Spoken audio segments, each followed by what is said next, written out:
Приветствую вас, зрители моего канала. Приготовил бы, вряд ли получилось бы что-то без моей супруги. Сегодняшняя тема — это вареники. Как сварить, да, не как готовить именно, а как варить. Вот это классическое варенье, когда просто вода кипит, соль и туда закидываются вареники. Мы это делать сегодня не будем. Приготовим совсем иначе. Я был вообще первый раз удивлен, когда увидел, как моя супруга варит вареники. Во время этого видео я вам расскажу несколько лайфхаков, поэтому оставайтесь до конца, будет интересно. Итак, что нам необходимо для очень вкусных вареников? Ну, естественно, это вареники сами. Мы их взяли в магазине. Вареники с картофелем и грибами.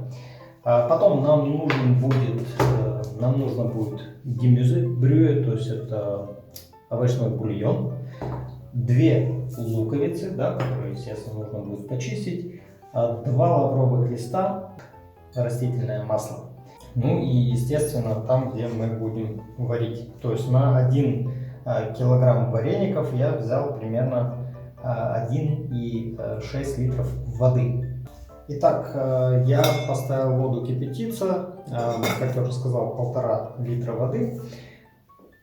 И теперь перейдем к луку. Ребята, девчата, когда вы чистите лук, пожалуйста, не отрезайте ему хвостик. Почему? Вам же самим будет удобно работать, потому что, порезав его, условно, вот так вот пополам, у вас возможность за этот кончик в конце концов просто держаться, чтобы лук у вас не полз. То есть если вы с 2 сторон отрежете, у вас будет постоянно, перед тем, когда вы с ним начинаете работать, он у вас выползает, рассыпается. Да? Когда вы делаете именно так, у вас не произойдет этого. Да? Видите, он остается весь целиком. Все. И таким образом вы нарезаете лучок мелко для обжарки.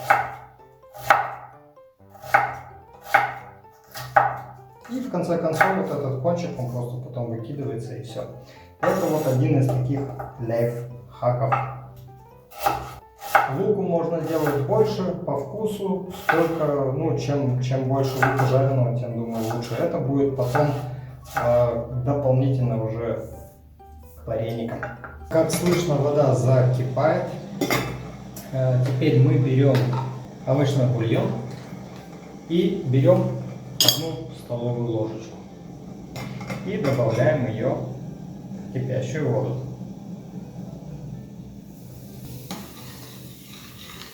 И мы можем забрасывать вареники. Единственная просьба, если вы купили вареники, то не досыпайте все с пакета, потому что там в конце концов есть осадки льда и мало ли что туда могло попасть. Берите в руки вареники и потихоньку отпускайте. Вареники перемешиваем.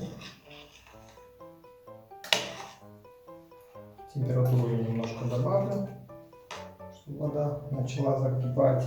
И теперь лавровые листочки, прежде чем лавровые листочки ложите куда-либо в любой суп, обязательно их нужно мыть. Мы закидываем, закрываем крышку. Мы их варим примерно 15 минут, потому что тесто толстое, и из-за этого нам необходимо их варить немножко подольше. Ну а пока вареники варятся, мы займемся нашим лучком.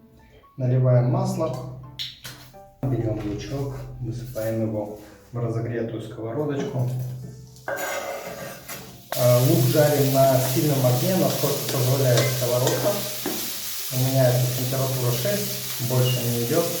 Именно чтобы лук стал такого золотистого цвета. Лук, естественно, мы не солим, потому что иначе он станет сразу принимать, не отдавать влагу и станет таким. Нам нужно, чтобы он был хрустящим. Примерно выглядит вот так вот. И теперь сюда мы еще добавляем для вкуса топленое сливочное масло, примерно ложечку.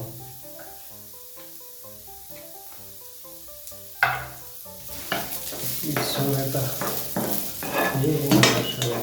Все, лук у нас готов. Вареники практически на всем этапе варятся без крышки. Прошло примерно 15 минут. Вареники приготовлены. Их нужно только пробовать, ребята. Да? Вы их достаете, пополам режете, отламываете, пробуете. Берем большую тарелочку, ложим в нее тарелочку меньшего размера. Да, то есть мы их выкладываем, чтобы они не были слишком мягкими. Водичка будет с них стекать. По вкусу кто-то может масло сверху положить. Также, кстати, вы можете и пельмени выкладывать. Вот таким образом у нас сделано первое блюдо. Также, естественно, мы можем этот бульон использовать как суп. То есть, кто любит бульончик, наливает себе тарелочку. Мужчины любят те, кто работают, в основном сухомятку весь день едят, да, они с удовольствием бульончик могут похлебать. Кто-то, может быть, любит вареники с бульоном или те же пельмени с бульоном. Да. Такая же возможность вы можете сюда положить таким вот образом. Да. То есть вот так. И если бульон вдруг останется, вы на следующий день можете также его использовать, сварить картошку, любые овощи, то есть сделать себе овощной суп. Этот бульон, он будет завтра такой же вкусный, может даже еще вкуснее. Лучок, который мы пожарили, мы выкладываем также сверху. Обязательно вареники, все, которые у нас варились, нужно достать, чтобы они не были переварены, и в конце концов вареники не будут вкусными, потому что бульон заберет их весь вкус. Сверху немножко перчика черного. И сюда тоже. Вуаля. Приятного аппетита!